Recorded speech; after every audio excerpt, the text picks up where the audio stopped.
Entering the Indian market from the consumer base or the from the B2B market segment, it wasn't very difficult for us, because the product range that we brought or we promised was something unique, more promising, the result oriented, and at the same time keeping the globally being green in mind, because at SeaSoul it's really important for us, how the global warming issue is really a big issue today. So we really respect our mother nature, and that's what we are trying to educate at the same time, because a lot of consumers at the salons and spas, they'll go and ask for chemical services. At the end of the day, you might see the results pretty much straight away, but you are actually taking a chemical which might affect you on a long-term basis. So that is where we really suggest going green, keeping mother nature in mind, and even your own health.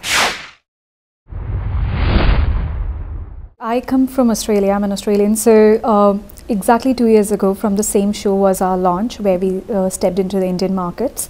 And initially, there was a lot of acceptability when we come from the A-list sort of salons and spas in the country, from the 5 stars. But at the same time, educating the end consumer was a bit of challenge, because candles being a product, and the common question we used to get was like, is it not going to burn our skin or something? But it doesn't. It's actually very moisturizing on the other hand. So we actually floated a lot of trainings and demos, and we let the people try the product, and they were quite comfortable. Once they use it, they don't want to just step out of it. It's it's like an addiction.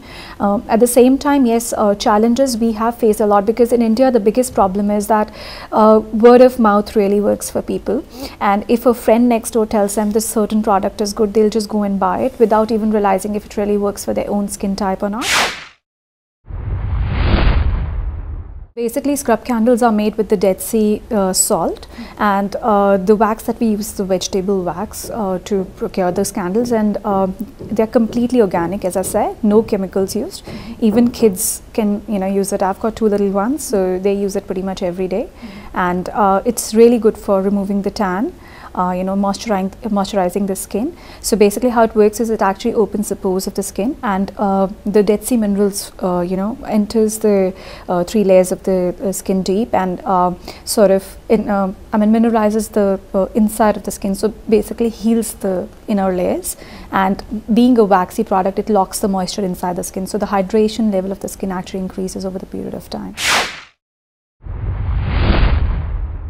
Starting SeaSoul was one of the plan that where I started. Being an Australian, it was very easy for me to bring distributorship of any foreign brand and bring it to India.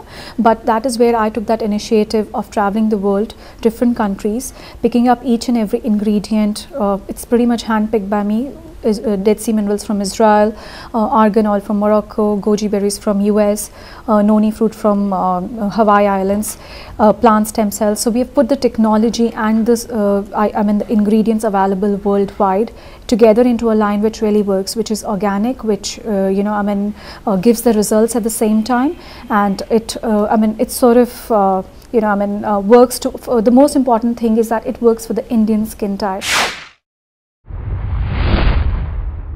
Words like herbal, Ayurveda, all these were even natural, organic. They have been sort of, I believe, is abused up to an extent, because they might write herbal or Ayurveda on the top of the box, but I say the truth is written on the same box in the smallest font possible. That is in the ingredients list. So a lot of education definitely is required in an Indian market, which I believe they really are picking up. But there's still a long way to go. Wellness industry is a very big industry in India. Today, as I just heard Ritu saying downstairs, it's every woman who walks out of the house, she wants to look her perfect, even at house. I personally believe, as a person, it gives a lot of confidence. When you look good, when you're presentable, and and everyone has a right to live a better way of life, and that's where the wellness industry plays a very big role. People are really conscious about their looks, about their head, about their face, and even the body now. Which was not there around 10 years ago. It's picking up really well. So India is a very big cake, and I say, and there are lots of brands available here as well, in the salons and spas. So everyone can have their own pie, and still, the cake is quite big to handle. It's just a campaign right now, but putting it right on the papers and even implementing it is a big deal. So I mean, there are a lot of companies in India who actually manufacture, they are manufacturers, but quality control is a major sector which really needs to be taken care. So government really needs to pass out much more rules and regulations in that sector where quality could be controlled, where the product ingredients that are used are being put in the right way, and there should be much more information provided on the packaging, about a product, on the usage, on the ingredients, and the laws should be a little bit more strict, I would say, on that.